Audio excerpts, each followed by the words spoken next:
नमस्कार साथियों, smart scholar YouTube channel में आपका स्वागत है। आज हम लोग मूल अधिकारों के अंतर्गत दूसरा जो मूल अधिकार स्वतंत्रता का अधिकार है और जिसका उल्लेख अनुच्छेद 19 से लेकर के 22 तक में वर्णित है, को पढ़ेंगे। और इसमें जितने भी अनुच्छेद 19 से लेकर 22 तक हैं, उनका बहुत ही बारीकी से अध्ययन करने वाले हैं। थोड़ा सा हो सकता है कि वीडियो लंबा हो जाए, इसलिए आप लोगों को धैर्य रखना होगा, क्योंकि इस स्वतंत्रता के अधिकार से अक्सर सवाल पूछा जाता है। तो चलिए, अनुच्छेद 19 में किस बात का उल्लेख है, सबसे पहले उसे जान लें। तो जो अनुच्छेद 19 है, मूल संविधान में कुल 7 प्रकार की स्वतंत्रताएं हमको मिली हुई थीं, किंतु वर्तमान में अब जो इसके अंतर्गत स्वतंत्रताएं हैं, वो 6 रह गई हैं। जो एक स्वतंत्रता हटाई गई है अनुच्छेद 19 के तहत, वो 19 एक चा में वर्णित थी, और जो कि संपत्ति अर्जित करने का जो अधिकार था, इसे 44वें संविधान संशोधन 1978 के द्वारा 19 एक चा से हटा करके अनुच्छेद 300 ए में एक विधिक अधिकार बना दिया गया। यहाँ से अनुच्छेद 19 से कई प्रश्न बन जाते हैं। आपसे ये पूछा जा सकता है कि मूल संविधान में अनुच्छेद 19 के तहत कुल कितने प्रकार की स्वतंत्रताएं थी, अब वर्तमान में कितना है, कौन सी स्वतंत्रता को हटाया गया और उसे कहाँ ले जाया गया, किस संविधान संशोधन के द्वारा। ये ढेर सारे प्रश्नों का उत्तर आप आराम से दे सकते हैं।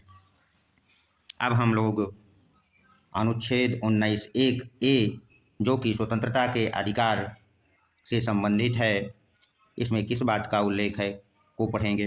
तो अनुच्छेद 19 एक ए वाक एवं अभिव्यक्ति की स्वतंत्रता को व्यक्त करता है। यहाँ वाक शब्द का अभिप्राय बोलने एवं भाषण देने की स्वतंत्रता से है, तथा अभिव्यक्ति शब्द का जो अभिप्राय है, वह विचारों को व्यक्त करने के जितने भी साधन हो सकते हैं, जैसे धरना एवं प्रदर्शन करने का अधिकार, सूचना प्राप्त करने का अधिकार, तथा कार्टून बनाने का अधिकार और प्रेस की स्वतंत्रता आदि इसी वाक एवं अभिव्यक्ति की स्वतंत्रता के अंतर्गत आता है। किंतु वाक एवं अभिव्यक्ति की स्वतंत्रता के अंतर्गत आप हड़ताल एवं बंद का आयोजन नहीं कर सकते हैं। वाक एवं अभिव्यक्ति की जो स्वतंत्रता है, उस पर राज्य अनुच्छेद 19(2) के तहत प्रतिबंध भी लगा सकती है। प्रतिबंध यह है कि सुरक्षा को यदि खतरा है, सुरक्षा के दृष्टि से यदि आप कोई भाषण या अभिव्यक्ति हड़ताल, प्रेस, धरना आदि के माध्यम से न्यायालय का अवमान नहीं कर सकते। आपका भाषण या अभिव्यक्ति अपराध उद्दीपन करने वाला है, अथवा देश की संप्रभुता और अखंडता को खतरा है, तो आपकी वाक एवं अभिव्यक्ति की जो स्वतंत्रता है, इस पर राज्य प्रतिबंध लगा सकता है। चलिए, अब हम लोग अनुच्छेद 19 एक खा में किस बात का उल्लेख है, उसको पढ़ेंगे। 19 एक खा में सभा एवं सम्मेलन करने की स्वतंत्रता का उल्लेख है। तो भारतीय नागरिकों को अपने विचारों का प्रचार प्रसार करने के लिए शांतिपूर्ण व हथियार रहित सभा एवं सम्मेलन करने का जो अधिकार है, वह अनुच्छेद 19 एक खा के तहत मिला हुआ है। किंतु राज्य अनुच्छेद 19 3 के तहत जो सभा एवं सम्मेलन करने की स्वतंत्रता सभी नागरिकों को प्राप्त है, कुछ आधारों पर प्रतिबंध लगा सकती है। यदि भारत की संप्रभुता एवं अखंडता को खतरा हो और लोक व्यवस्था के हित में वह प्रतिबंध कर सकती है। अनुच्छेद 19 एक गा में संघ या संगठन बनाने की स्वतंत्रता का उल्लेख है। इसके तहत जितने भी श्रमिक संघ हैं या कोई भी राजनीतिक दल है, सोसाइटी है आदि का गठन किया गया है। किंतु सेना, अर्धसैनिक बल एवं सीबीआई को किसी प्रकार के संघ या संगठन बनाने की इजाजत नहीं है। उन तथा राज्य अनुच्छेद 19(4) के तहत संघ एवं संगठन बनाने पर प्रतिबंध भी लगा सकती है। वो कैसे? यदि साधारण जनता के हित में आपने कोई संघ या संगठन बनाया है, तो वो यदि नहीं है तो उस पर तथा शांति व्यवस्था और को आघात पहुंचता है, या षड्यंत्र रचने के लिए कोई आप लोगों ने संघ बना रखा है, या भारत की संप्रभुता एवं अखंडता को खतरा है, तो राज्य को अधिकार मिला हुआ है अनुच्छेद 19(4) के तहत कि वह संघ एवं संगठन बनाने पर प्रतिबंध लगा सकती है या ऐसे संघ को प्रतिबंधित कर सकती है। अब हम लोग अनुच्छेद 19(1) घ में किस प्रकार की स्वतंत्रता का उल्लेख है उसको भी जान लें। 19(1) घ में संचरण की स्वतंत्रता है, अर्थात आने जाने की स्वतंत्रता है। यह स्वतंत्रता भारत के सभी नागरिकों को भारत राज्य क्षेत्र के अंतर्गत कहीं भी आने जाने की स्वतंत्रता है, किंतु इस स्वतंत्रता पर भी राज्य अनुच्छेद 19(5) के तहत प्रतिबंध लगा सकता है। वो कैसे? यदि वो साधारण जनता के हित में नहीं है अथवा अनुसूचित जनजातियों की सुरक्षा हेतु आपके आने जाने की जो स्वतंत्रता है, इस पर प्रतिबंध भी लगा सकती है। अब हम लोग 19(1) अंगा में किस बात की स्वतंत्रता का उल्लेख है, तो 19(1) अंगा में निवास करने या कहीं बस जाने की स्वतंत्रता का उल्लेख है। भारत का कोई भी नागरिक भारत राज्य क्षेत्र में कहीं भी निवास करने या बस जाने की स्वतंत्रता है, किंतु राज्य अनुच्छेद 19(5) के तहत इस स्वतंत्रता पर भी प्रतिबंध लगा सकती है। जैसे अनुसूचित जनजाति क्षेत्रों में आप कोई जमीन नहीं खरीद सकते, वहाँ बस नहीं सकते, तो जो अनुसूचित जनजाति क्षेत्रों के लिए सुरक्षित स्थान है वहाँ पर हो सकता है कि आपको यह स्वतंत्रता ना मिले। अब हम लोग 19(1) छा के अंतर्गत कौन सी स्वतंत्रता है उसको भी जान लें। तो 19(1) छा के अंतर्गत व्यापार एवं कारोबार की स्वतंत्रता का उल्लेख है। भारत के सभी नागरिक भारत राज्य क्षेत्र में अपनी इच्छानुसार वृत्ति, उपजीविका, व्यापार या कारोबार कर सकते हैं, किंतु राज्य व्यापार और कारोबार करने के लिए कुछ योग्यताएं भी निर्धारित कर सकता है अथवा कुछ उद्योगों या कारोबार को अपने हाथों में ले सकता है। इस आधार पर कोई भी व्यक्ति दावा नहीं कर सकता कि योग्यता अथवा कारोबार को राज्य ने अपने अधिकार में ले लिया है या उद्योग को। राज्य समान जनता के हित में कुछ प्रतिबंध भी व्यापार और कारोबार पर लगा सकती है, जैसा कि 2004 में ऋषिकेश में क्षेत्र में अंडा बेचने पर प्रतिबंध लगाया गया था। अब हम लोग स्वतंत्रता के अधिकार के अंतर्गत दूसरा महत्वपूर्ण अनुच्छेद 20 को पढ़ेंगे। अनुच्छेद 20 में अपराध दोष सिद्ध से जो संरक्षण की स्वतंत्रता हमको मिली हुई है उसको समझते हैं। तो इस अनुच्छेद के तहत कुल 3 प्रकार के संरक्षण हमको मिला हुआ है।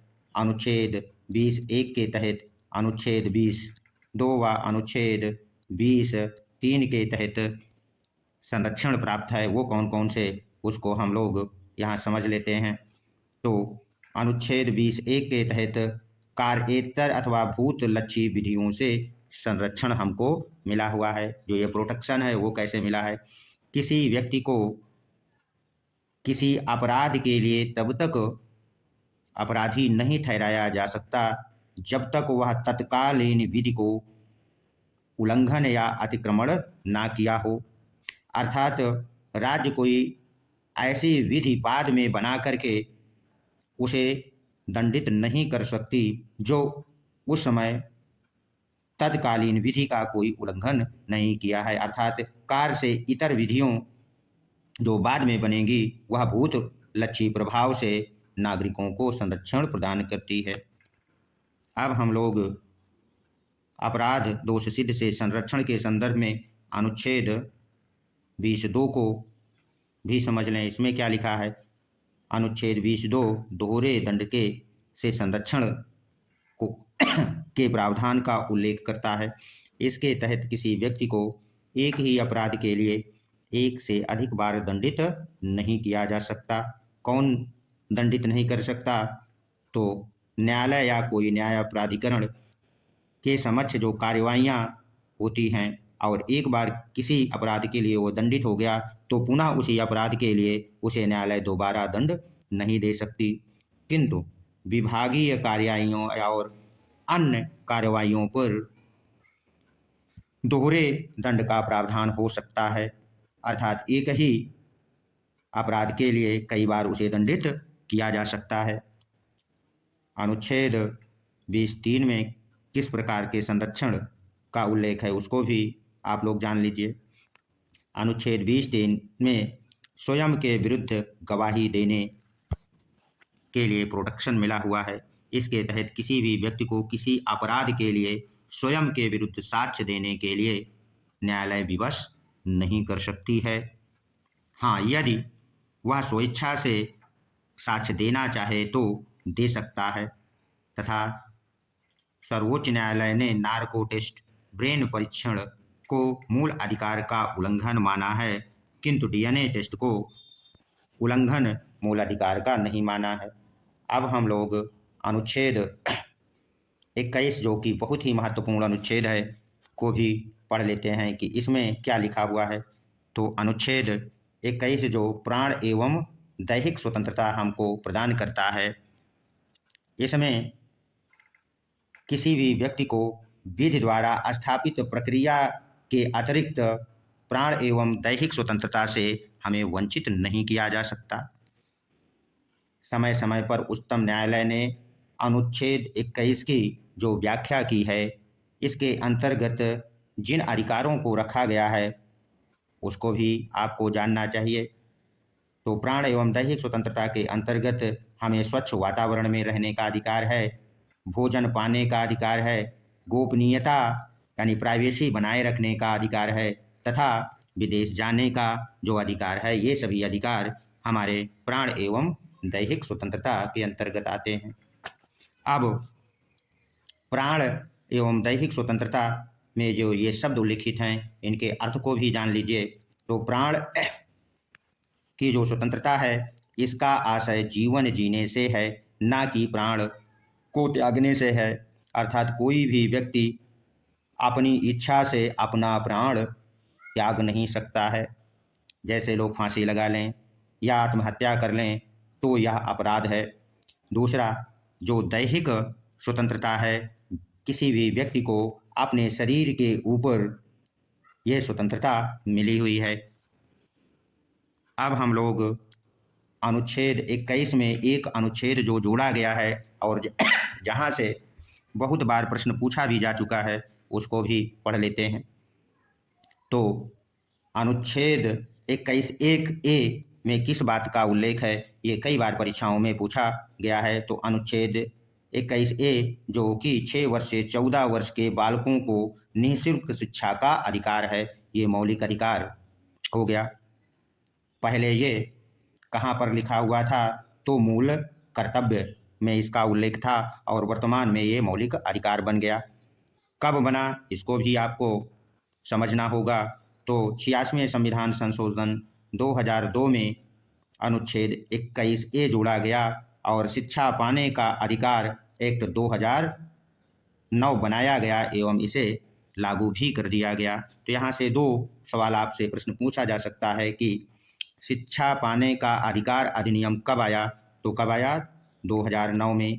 तथा अनुच्छेद 21(a) में 6 वर्ष से 14 वर्ष के बालकों को निःशुल्क शिक्षा पाने का जो मूल अधिकार है किस संविधान संशोधन द्वारा जोड़ा गया?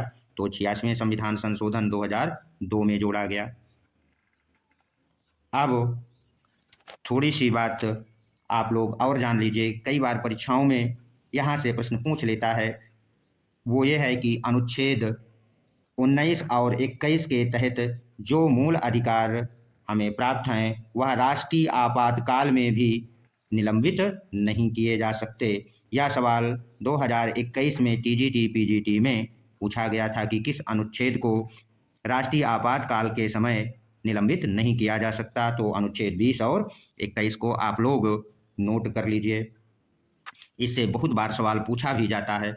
अब हम लोग अनुच्छेद 22 जो आखिरी स्वतंत्रता के अंतर्गत अधिकार है उसको जान लेते हैं।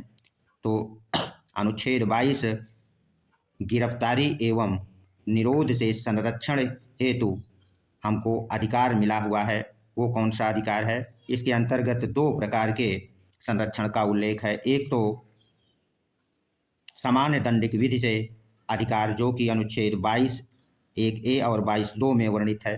पहले उनको समझ लेते हैं। तो सामान्य दंडिक विधि के अधीन गिरफ्तार व्यक्ति को अपने गिरफ्तारी का कारण जानने एवं अपनी पसंद के वकील से परामर्श करने तथा बचाव करने का अधिकार हमको अनुच्छेद 22(1) के तहत है। अनुच्छेद 22(2) में किस प्रकार का अधिकार या प्रोटेक्शन हमको मिला है? यदि हमें कोई पुलिस गिरफ्तार कर लेती है तो 24 घंटे के अंदर उसे हमें निकटतम मजिस्ट्रेट के समक्ष पेश करना होगा, किंतु इसमें यात्रा का समय शामिल नहीं होगा। यदि पुलिस हमें किसी सामान्य दंडिक अपराध के तहत गिरफ्तार करती है तो उसे 24 घंटे के अंदर किसी निकटतम मजिस्ट्रेट के समक्ष प्रस्तुत करना होगा। वह थाने में हमें नहीं बैठाए रख सकती है। अब हम लोग अनुच्छेद 22 का जो उपखंड 3 से 7 है जो कि निवारक निरोध के अधीन गिरफ्तारियों और प्रक्रियाओं का इसमें उल्लेख है। निवारक निरोध का मतलब है कि किसी प्रकार के अपराध करने से पूर्व संदेह के आधार पर व्यक्ति को गिरफ्तार करना। तो अनुच्छेद 22(3) के तहत यदि कोई व्यक्ति को गिरफ्तार किया गया है तो अनुच्छेद 22(1) व 22(2) में जो वर्णित प्रोटेक्शन का अधिकार है उसे नहीं मिलेगा। क्यों? क्योंकि वह निवारक निरोध के तहत गिरफ्तार हुआ है। और 22(4) के तहत यदि किसी व्यक्ति को गिरफ्तार कर लिया गया अर्थात निवारक निरोध विधि के अंतर्गत उसे या अपराध के अंतर्गत गिरफ्तार किया गया तो उसे 3 माह से अधिक तक समय तक नज़रबंद नहीं रखा जा सकता है। ये था हमारा स्वतंत्रता का अधिकार जो कि अनुच्छेद 19 से 22 तक उल्लिखित था। यदि यह वीडियो अच्छा लगा है तो इसे सब्सक्राइब अवश्य कर दीजिए, लाइक कर दीजिए। मिलते हैं अगले वीडियो में, तब तक के लिए धन्यवाद।